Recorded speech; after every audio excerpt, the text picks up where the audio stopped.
Hello friends, era of education में आपका स्वागत है। दोस्तों, आज हम 18 जुलाई के सभी महत्व के करंट अफेयर्स के बारे में बात करेंगे, तो एंड तक पूरा वीडियो ज़रूर देखें। दोस्तों, अगर आप हमारे इस चैनल पर नए हैं तो प्लीज़ चैनल को लाइक एंड सब्सक्राइब ज़रूर करें। तो आइए आज का वीडियो शुरू करते हैं। हाल ही में किन दो देशों के बीच साइबर सुरक्षा सहयोग बढ़ाने हेतु समझौता किया गया है? तो दोस्तों, हाल ही में भारत और इजरायल ये दो देशों के बीच साइबर सुरक्षा सहयोग बढ़ाने हेतु समझौता किया गया है। दोस्तों, इजरायल में भारत के राजदूत संजीव सिंगला और इजरायल के राष्ट्रीय साइबर निर्देशालय के महानिदेशक यिगल उन्ना ने 15 जुलाई 2020 को समझौते पर हस्ताक्षर किए हैं।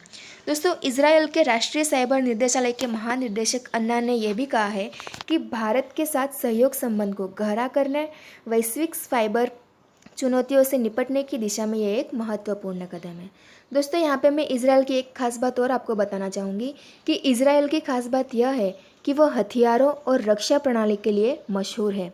अमेरिका सहित कई बड़े देशों में वह हथियार बंद सहित रक्षा प्रणाली प्रदान करता है। हाल ही में HCL टेक्नोलॉजी के नया अध्यक्ष किसे बनाया गया है? तो दोस्तों, हाल ही में HCL टेक्नोलॉजी के नए अध्यक्ष रोशनी नाडार को बनाया गया है। दोस्तों, भारत की जानी मानी कंपनी HCL टेक्नोलॉजी के चेयरमैन शिव नाडार ने अपने पद से इस्तीफा दे दिया है और अब यह पद उनकी बेटी रोशनी नाडार संभालेगी।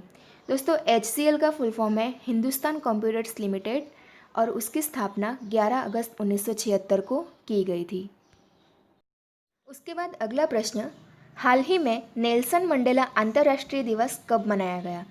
तो दोस्तों, हाल ही में नेल्सन मंडेला अंतर्राष्ट्रीय दिवस 18 जुलाई को मनाया गया। दोस्तों, संयुक्त राष्ट्र द्वारा शांति के लिए नोबेल पुरस्कार विजेता पूर्व दक्षिणी अफ्रीकी राष्ट्रपति नेल्सन मंडेला के जन्म दिवस की यादगार के रूप में यह दिवस मनाया जाता है। दोस्तों, नेल्सन मंडेला दक्षिण अफ्रीका के अश्वेत भूतपूर्व राष्ट्रपति रह चुके थे।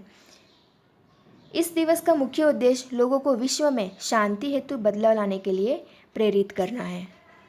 अगला प्रश्न, अंतर्राष्ट्रीय ओलंपिक समिति ने 2022 डेकर युवा ओलंपिक को कितने साल के लिए स्थगित किया है? तो दोस्तों, अंतर्राष्ट्रीय ओलंपिक समिति ने 2022 डेकर युवा ओलंपिक को 4 साल के लिए स्थगित किया है। अंतर्राष्ट्रीय ओलंपिक समिति ने 2022 डेकर युवा ओलंपिक को कोरोना वायरस महामारी के कारण 4 साल के लिए यानी कि 2026 तक के लिए स्थगित कर दिया गया है। दोस्तों, अंतर्राष्ट्रीय ओलंपिक समिति के प्रेसिडेंट थॉमस वाक हैं और अंतर्राष्ट्रीय ओलंपिक समिति की स्थापना 23 जून 1894 में की गई थी। अगला प्रश्न, हाल ही में आवाज़ की तुलना में 17 गुना तेज रफ्तार वाली हाइपरसोनिक मिसाइल को किसने तैयार किया है? दोस्तों, हाल ही में आवाज़ की तुलना में 17 गुना तेज़ रफ्तार वाली हाइपरसोनिक मिसाइल को अमेरिका ने तैयार किया है। दोस्तों, इसकी सबसे खास बात यह है कि इस मिसाइल की रफ्तार ध्वनि की तुलना में 17 गुना तेज़ है।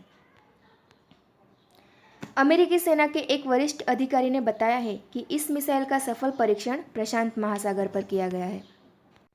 दोस्तों, मिसाइल को लेकर अक्सर परीक्षा में प्रश्न पूछे जाते हैं जिनमें आपको निर्भय और ब्रह्मोस ये दो मिसाइल के बारे में पता होना जरूरी है। दोस्तों, निर्भय यह एक सबसोनिक क्रूज मिसाइल है जिसका प्रयोग थल, जल और वायु के द्वारा किया जा सकता है।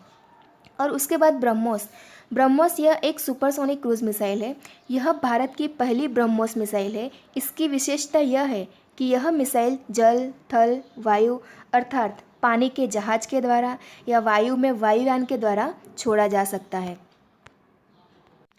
दोस्तों, ब्रह्मोस को धरती, समुद्र या हवा कहीं से भी लॉन्च किया जा सकता है। इस मिसाइल की रफ्तार ध्वनि की गति से भी 3 गुना ज़्यादा है। दोस्तों, ब्रह्मोस का 12 जून 2001 को सफल लॉन्च किया गया था। इसका नाम भारत की नदी ब्रह्मपुत्र और रूस की नदी मस्कवा को मिलाकर रखा गया था ब्रह्मोस।